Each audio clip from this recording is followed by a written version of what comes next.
नमस्कार, मी Dhanashree house queen मध्ये तुमचं खूप सारं स्वागत करते। आजचा दिवस तुम्हाला खूप छान आनंदात जाऊ दे, तुमच्या मनातल्या सगळ्या चांगल्या इच्छा स्वामी महाराज पूर्ण करू देत। आज आहे मंगळवार, कालचा व्हिडिओ येऊ शकलेला नाहीये कारण प्रवासातून खूप थकायला झालं होतं, त्यामुळे पूर्ण दिवस आरामच केला होता। आता आजचा जो दिवस आहे त्याच्यामध्ये मला तर 2-3 गोष्टी करायच्या आहेत। त्यामध्ये एक गोष्ट अशी की आरवचा वाढदिवस येतोय 23 तारखेला शुक्रवारी, तर त्याला त्याच्यासाठी मला कपडे घ्यायचे आहेत वाढदिवसासाठी। दरवेळेला आपण वाढदिवसाला मुलांना कपडे घेतोच आणि त्याला गिफ्ट हवं आहे माझ्याकडून सायकल, तर मला सायकल सुद्धा बघून यायची आहे। डिकॅथलॉन मध्ये जायचा विचार करते आरसीटीला, तर तिथे जाऊन घेऊन येईन। आणि आज त्याच्यासाठी काही गोष्टी म्हणजे मुलांना आपण खूप साऱ्या गोष्टी तर देतो, मी लाडूची रेसिपी दाखवलेली आहे, अजून काही गोष्टी मी सांगितलेल्या आहेतच। आजही मुलांसाठी बदामाचं दूध किंवा अजून काय काय देऊ शकतो तर तेही मी तुमच्याशी शेअर करेन। चला तर मग आजचा दिवस जो आहे तो स्टार्ट करूयात। सगळ्यात तर अगोदर मी एक गोष्ट मागवलेली आहे, तोरण। आता गणेश चतुर्थी येते तर त्याच्यासाठी नवीन एक तोरण मागवलंय, ते अगोदर दाखवते तुम्हाला। एक तोरण जे आहे खणाचं तर ते मागवलंय,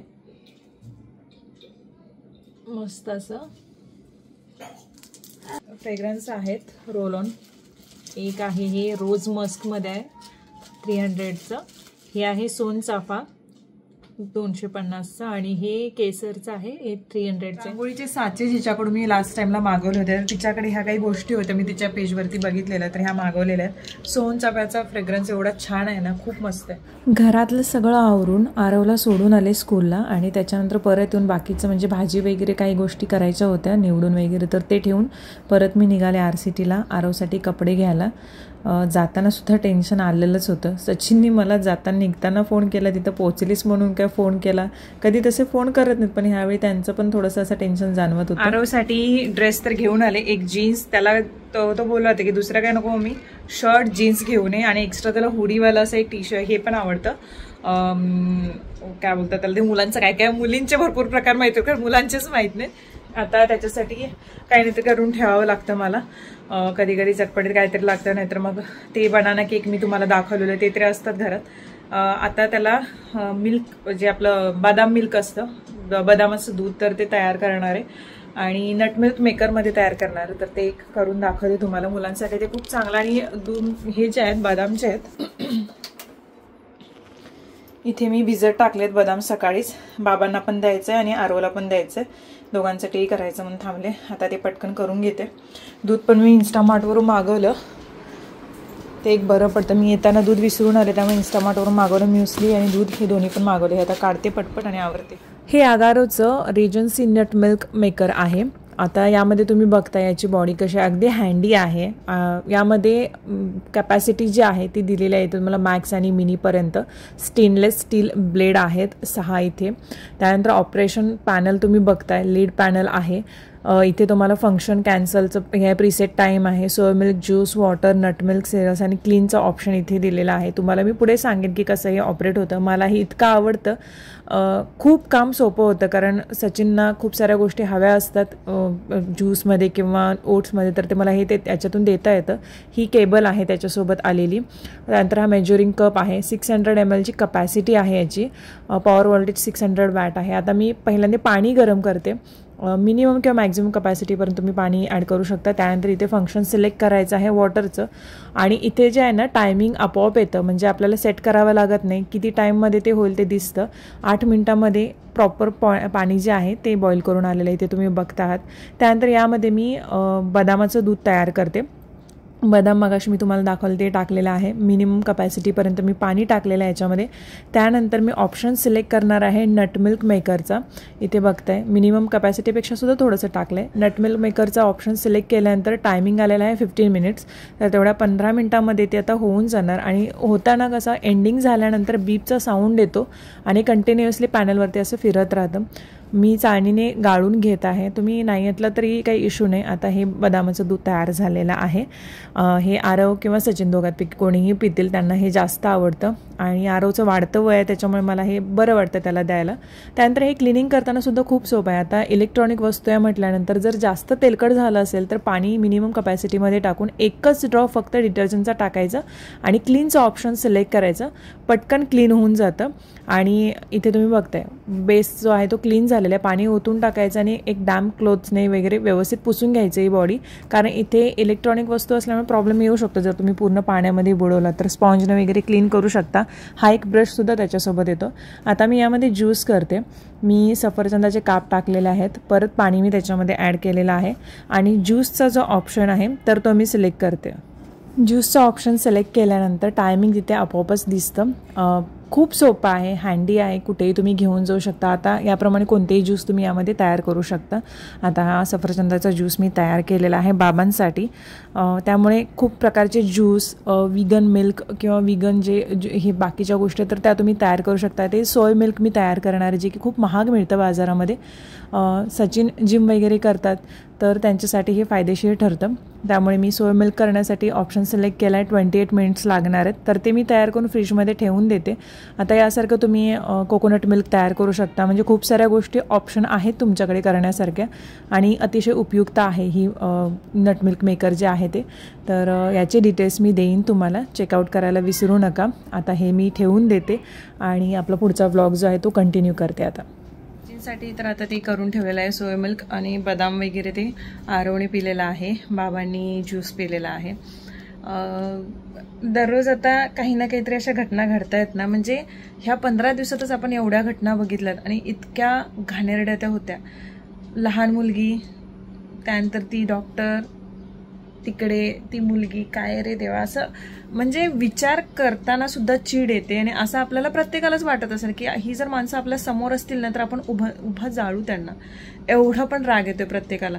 मला तर खरंच वाटतं की अशी जी लोक आहेत ना, आपण म्हणजे मी परवा दिवशी म्हटलं की आपण स्ट्रिक्ट व्हावं, आपण प्रत्येकाने आपल्या मुलीला हे शिकवा ते शिकवा, पण एका पॉइंटला असंही विचार आल्यानंतर की किती ताकद पुरेल तिची ह्या लोकांच्या पुढे.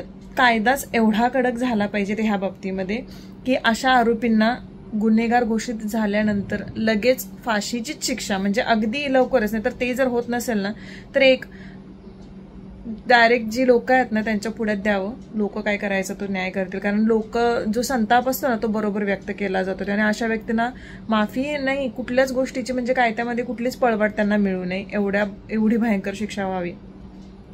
आता ते पण ते पोर्श कारचा जो इन्सिडेंट झाला त्याचं तर आता काहीच नाही, कुठं काहीच बाहेर येत नाही किंवा काही नाही. तर अशा पद्धतीने केस दाबल्या जाऊ नयेत. आणि मला हेही आश्चर्य वाटते की लेडी ऑफिसरने एवढा वेळ का लावला त्या गोष्टी करण्यात. तर अशाही लोकांच्या विरोधात खूप चीड येते की कसे असतात लोकांनी, जोपर्यंत त्यांच्या घरी घडत नाही ना अशा गोष्टी तोपर्यंत अशा लोकांना जाग येत नाही. दुसऱ्यांच्या बाबतीत काहीतरी गोष्टी घडताना ना खूप मजा येते काही काही लोकांना, पण जोपर्यंत स्वतःच्या बाबतीत तशा होत नाहीत ना तोपर्यंत लोकांना कळत नाही की हे किती गांभीर्य आहे या गोष्टींचं किंवा कुठपर्यंत त्या गोष्टी भयानक आहेत. इतके ते वाचून वाचून ना वैताग यायला लागला. म्हणजे मोबाईल ओपन केला त्याच गोष्टी, आणि हे घडतंय इतकं तरी सुद्धा आपलं सरकार जे आहे ते स्ट्रिक्ट पावलं, म्हणजे निर्भयाचीच केस जेव्हा झाली तेव्हाच स्ट्रिक्ट पावलं जी आहे ती उचलली गेली पाहिजे होती. अशा आरोपींना म्हणजे असे गुन्हे करणाऱ्यांना खूप मोठी शिक्षेची तरतूद झालीच पाहिजे. ते कसं झालंय त्याच्यानंतर सुद्धा एवढं काही झालं नाही आणि परत ह्याच गोष्टी रिपीट झाल्यात म्हटल्यानंतर कुठेतरी विचार करण्यासारखी गोष्ट आहे की आपण कुठेतरी चुकते किंवा आपलं सरकार किंवा काही गोष्टी कमी पडतायत अशा लोकांना थांबवण्यासाठी. जाणारी मुलगी म्हणजे केवढ्या छोट्या मुली त्यांना काय कळणार आहेत त्या गोष्टी, आणि कसं मानसिकता तरी एवढी घाणेरडी मानसिकता जन्माला तरी कशी येते मला तेच समजत नाही. ह्या लोकांना म्हणजे खरंच अशी चीड यायला लागली. मलाच ते घटना ऐकल्यानंतर इतकं इरिटेट वाटायला लागले आणि असं वाटायला लागले की काय हे कुठे थांबणार आहे. खूप डोक्यात विचार यायला लागले खूप, म्हणजे मला वाटतं प्रत्येकीच्या डोक्यात हे विचार असेल आणि प्रत्येकानं आता टेन्शन पण असेल की आपली मुलं पण शाळेत जातात तिथं पण. आणि मेन म्हणजे मुलींना वॉशरूममध्ये नेण्यासाठी जेंट्स काय आहेत, त्या शाळेने सुद्धा ती दखल घेतली पाहिजे होती की तिथे एखादी लेडी पाहिजे होती. एवढ्या छोट्या छोट्या गोष्टींमध्ये शाळा पण कशी दुर्लक्ष करू शकते हेच नाही समजत आहे. जरा आता जाम खुश आहे कारण 2 दिवसामध्ये त्याचा वाढदिवस येतोय आणि त्याला आज एक दिवस, उद्या एक दिवस, म्हणून 2 दिवसानं आरवचा वाढदिवस आहे. आणि श्रावणामध्ये मी सत्यनारायण महापूजा घालते, तर ह्या वर्षी सुद्धा श्रावणामध्ये घालायचीच होती. मग आरवचा वाढदिवस पण आहे आणि त्याच दिवशी सत्यनारायण पूजा पण घालायची.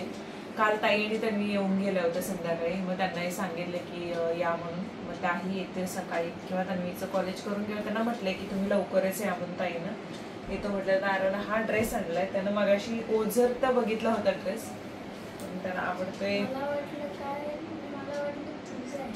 माझा कुठे हे असं हे शर्ट आणलंय तुला, चांगलं आहे, आवडलं नक्की.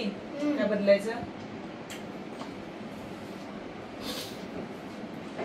तुमच्या ड्रेसमध्ये व्हरायटीज नसते, नुसतं शर्ट नाही. पण राजनंदिनीला घ्यायला गेलं तर कितीतरी पॅटर्न असतात. आणि हे काय जीन्स आहे, ही येईल तुला. उठ बघू, लावून बघूया, नाहीतर मी जाऊन बदलून तरी यायला लागलं. येईल ना, जरा मोठीच आणली. भरपूर, जरा काय भरपूर मोठी आणलीच आहे. जरा कमी त्याच्या मानेपर्यंत आहे ते बघ. पुढच्या वर्षीपर्यंत टेन्शन नाही, त्याला शर्ट घालायची गरजच नाही.